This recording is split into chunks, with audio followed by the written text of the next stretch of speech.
और इस वक्त की बड़ी खबर आपको बता दें, यहाँ राजघाट पहुंच रहे हैं तमाम मेहमान। पीएम मोदी उनका इस्तकबाल कर रहे हैं। बापू को G20 लीडरान का ये सलाम।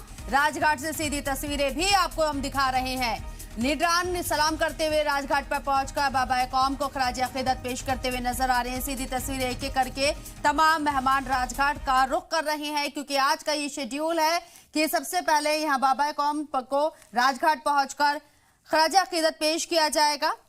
और सीधी तस्वीरें आपको दिखा रहे हैं। तस्वीरों में आप देखेंगे कि किस तरीके से यहाँ तमाम जो ममालिक के सरबरान हैं और अफ्रीकन यूनियन के सरबराह, जिन्हें कल G20 में शामिल किया गया है और अब G21 हो गया है, वो भी राजघाट पहुंचे हैं। यहाँ बापू को नमन करते हुए नजर आएंगे। इसके साथ ही वजीर आजम नरेंद्र मोदी ने खास तौर पर अपने मेहमानों का इस्तकबाल करने के लिए पूरी तैयारियां की हैं। सबसे पहले ये तस्वीरें आप देखिए कि एक एक करके मेहमान राजघाट पर पहुंच रहे हैं और ये अंदाज देखिए, और पीएम मोदी का अंदाज देखिए। हाथ मिलाया, गले मिले, ये एक शानदार तस्वीर और अंग वस्त्र ये आप देखेंगे तस्वीरों में। लेकिन सबसे बड़ी बात आप देखिए, यहाँ खादी से बनी हुई चीजों का इस्तेमाल किया जा रहा है, यानी कि जो कपड़े हैं। और खुद यहाँ पर वजीर आजम नरेंद्र मोदी की जो आप वेशभूषा को देखेंगे, उसको आप गौर से अगर देखेंगे तो यहाँ खादी के कपड़े वजीर आजम नरेंद्र मोदी ने पहने हुए और अपने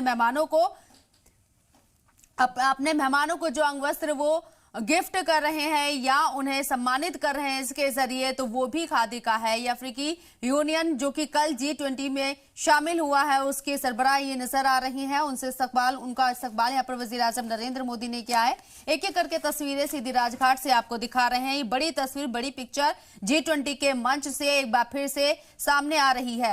हालांकि कल G20 समिट भारत मंडपम में हुई और आज के जो प्रोग्राम्स है वो भी आपको हम बताएंगे कि तमाम जो लीडरान हैं, विदेशी मेहमान हमारे राजघाट पहुंचकर बापू को नमन करेंगे। इसके बाद कुछ ममालिक के साथ वज़ीर आज़म नरेंद्र मोदी की दो तरफा बातचीत भी होनी है। और इसके साथ ही आपको बताएं कि लगातार जो तस्वीरें सामने आ रही हैं वो यहाँ हिंदुस्तान की एक मजबूत छवि को दिखाती हुई नजर आ रही है कि हिंदुस्तान कितना बदल चुका है और कितनी तरक्की कर रहा है। अपने मेहमानों के लिए, अपनी मेहमान नवाजी के लिए हिंदुस्तान हमेशा के लिए एक अनूठी अमिट छाप छोड़ना चाहता है। ये G20 का मंच है और G20 का मंच सबसे बड़ा मंच इस वक्त, क्योंकि पूरी दुनिया की नजरें इस वक्त इस मंच पर लगी हुई हैं।